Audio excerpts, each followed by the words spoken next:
Are you surprised that the most successful black-owned business and one of the most influential independent records companies in American history had dark sides they hid from you? Motown was one of the defining sounds of the swinging 60s, bringing music that has stood the test of time and been loved for generations. But behind the hits was dark reality of abuse, drug addiction, and even murder. But before we dive into details of this ugly side of Motown, let's see how it all started. Smokey would have been an electrician if he hadn't met me. He was the soul of Motown, and he wrote the first company song, and he wrote hits for all of the early acts. Berry Gordy Jr., a former auto worker, founded Motown Records in 1959 in Detroit, Michigan, with an $800 loan from his family. The label was initially called Tamla Records, with the first release being Come to Me by Marv Johnson in 1959. Gordy later created the Motown Records Corporation in 1960, the name being a portmanteau of motor and town, referencing Detroit's automotive industry. The company operated out of a house on West Grand Boulevard, which became known as Hitsville, USA. This in-house studio was where many of Motown's iconic hits were recorded. One of Motown's first hits was Money, That's What I Want, by Barrett Strong, released in 1959. It reached number 2 on the R&B charts and provided early financial stability.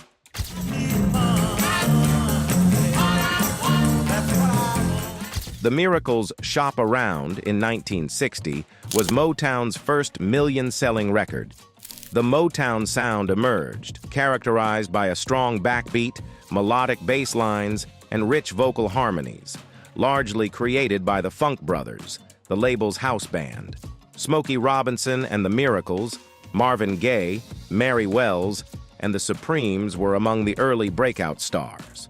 In 1961, the Marvelettes' Please Mr. Postman became Motown's first #1 hit on the Billboard Hot 100. Mary Wells became known as the Queen of Motown with hits like My Guy in 1964. The Supremes, led by Diana Ross, became Motown's most commercially successful act of the 1960s with hits like Where Did Our Love Go, 1964, and Baby Love, 1964. But all you do is treat me bad, break my heart. Gordy established an artist development program to refine performers' public personas, stage presence, and choreography. Weekly meetings where the best songs were selected for release, ensuring a high standard of quality. Hits like My Girl by The Temptations, Where Did Our Love Go by the Supremes, and I Heard It Through the Grapevine by Marvin Gay cemented Motown status. Motown's music appealed to both black and white audiences, helping to break down racial barriers in the music industry. Touring shows featuring Motown artists that helped spread the label's popularity nationwide. Many Motown songs, such as Dancing in the Street by Martha and the Vandellas, became anthems of the civil rights movement. Motown played a pivotal role in integrating African-American artists into mainstream American culture. Berry Gordy moved Motown to Los Angeles to expand into film and television. This move marked the end of an era, but also allowed for new ventures, such as the production of Lady Sings the Blues, starring Diana Ross.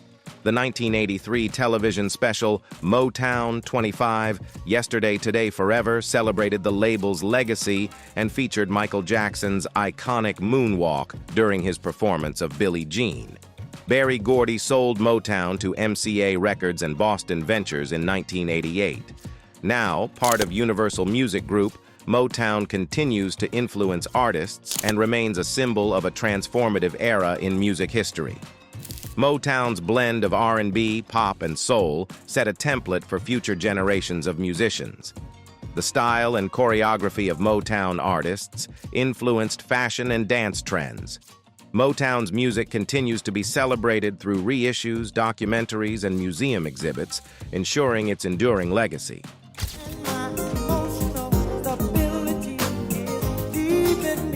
So let's get to details of Motown's dark side.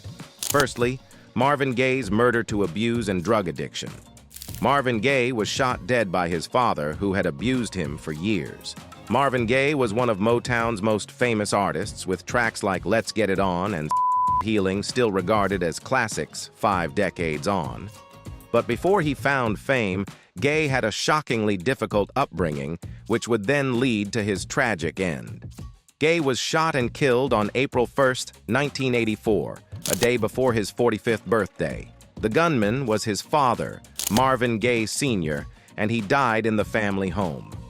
The father and son are said to have gotten into a fight the night he died, and Gay Sr. said he was afraid of his son.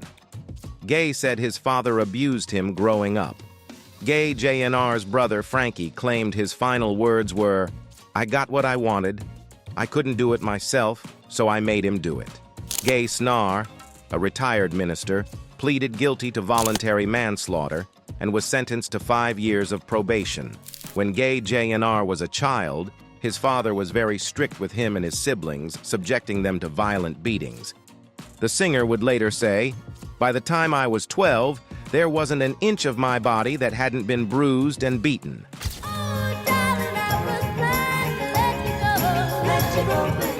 The second on our list are the Jackson 5. The Jackson 5 were a band of brothers, and their success would kickstart the career of a young Michael Jackson. The band's massive success hid their horrific upbringing at the hands of their violent father, Joe Jackson. Joe, who died in 2018, would beat them with a belt buckle or the cord of an electric kettle. One of his preferred punishments was making them spend hours carrying cinder blocks from one side of their garden to the other. Before their fame, they were not allowed to play with other children and had to rehearse for 5 hours a day after school. If they got a dance step wrong, Joe would beat them. Michael was said to be so terrified of his father that he would vomit and faint in his presence. Jackson would, of course, grow up to have problems of his own. He has been accused of abuse against children on numerous occasions, which he always denied, and his estate has continued to strenuously deny since his death in 2009.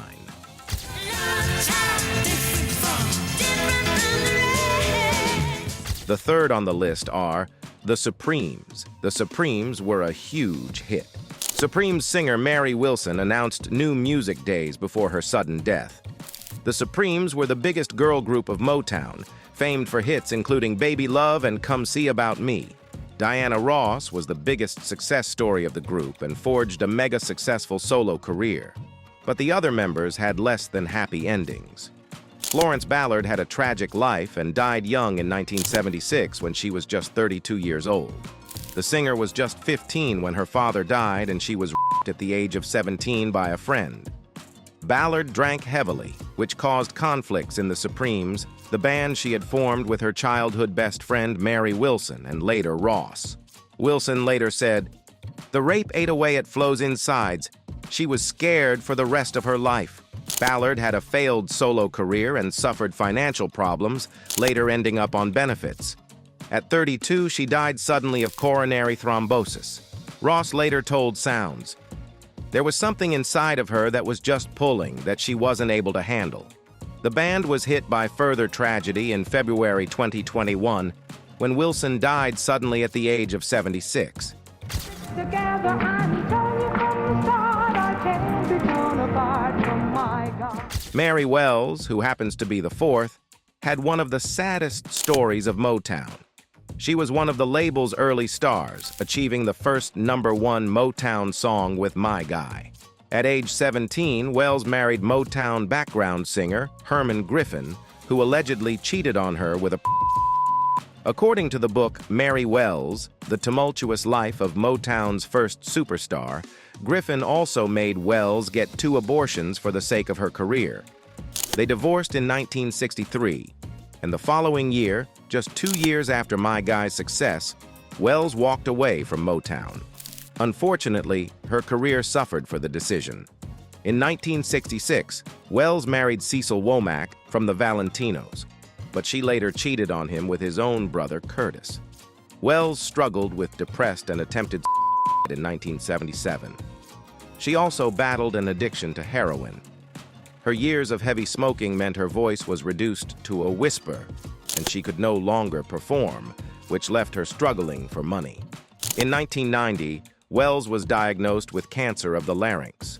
Wells would die from the cancer on July 28, 1992, after suffering from a bout with pneumonia. Call my name, I'll be there in a hurry. You don't have to worry. Tammy Terrell, another star in Motown, was known for her hits with Marvin Gay, including Ain't No Mountain High Enough and You're All I Need to Get By. The singer had a tragically short life and died at the age of just 24. Terrell had a relationship with James Brown, who was violent towards her. She later got into a relationship with the Temptations singer David Ruffin, who also beat her. Ruffin allegedly bashed her head with a hammer and hit her in the face with a motorcycle helmet. In October 1967, Terrell fainted on stage and fell into Gay's arms. She was diagnosed with a malignant brain tumor.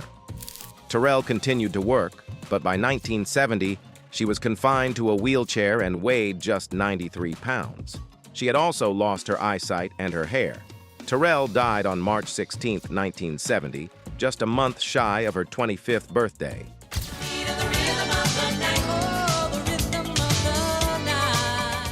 Next is the DeBarges, Motown Family. The DeBarges suffered so many tragedies that some regard the family as cursed.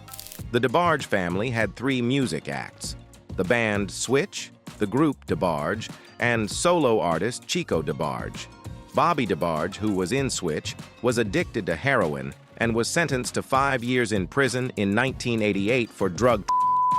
He contracted HIV in the 1980s and died of AIDS complications in 1995, aged 39. It was also alleged that Bobby's father, who died in 2009, abused his wife. Bunny DeBarge, meanwhile, battled drug addiction and breast cancer. She managed to beat breast cancer, but drugs seemed to have her number. In 2011, Bunny's daughter, Janae, tearfully confronted her about her ongoing substance abuse on an episode of Dr. Drew's Life Changers. Whether it changed Bunny's life is unclear. In 1986, El DeBarge pleaded no contest after a woman said he pulled her hair, dragged her to the floor, and hit her when she refused his advances. El received a $200, $144 fine, plus 200 hours of community service.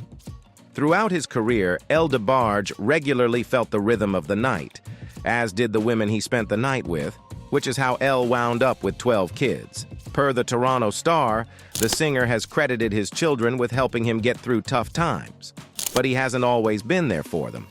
In 2010, El met with his daughter Kendall for the first time in 15 years. "When my daughter was born, I held her in my arms. I haven't seen her since," he told the Houston Chronicle. Their reunion went well, but El struggled to connect with some of his children. Speaking with Jet, he revealed that at least 2 of his kids got used to him not being around. Part of the reason El wasn't around his kids was his crippling drug addiction, which led to bouts of homelessness and a 13-month prison stint. In fact, in 2010, he couldn't even locate his 3-year-old daughter because he lost her to the system while hooked on drugs. However, that year he was also a Grammy-nominated artist who said he'd seen the light. "I'm not even thinking about any drugs. The devil had his chance to destroy me. He can't do it now." The following year, he entered rehab, and in 2012, he was busted for allegedly trying to sell drugs. Hopefully, in the long run, El will follow the advice he offered fans. Just learn from my mistakes. As long as I know I have love. And finally, Paul Williams. He was one of the founding members of the Temptations, who are known for songs including My Girl. In his early career, he was known for being one of the only members of the band who didn't drink and encouraged his bandmates to stay healthy. But his health problems changed that, and he turned to drink to cope with the debilitating pain of sickle cell anemia. He was rumored to drink 2 to 3/5 of a bottle of Courvoisier a day. Otis Williams previously told Discreet News, "Things got so bad that his stamina, his respiratory system started fading on him." So with the above life stories, you will agree with me that many Motown stars have tragedy winding throughout their lives on and off stage.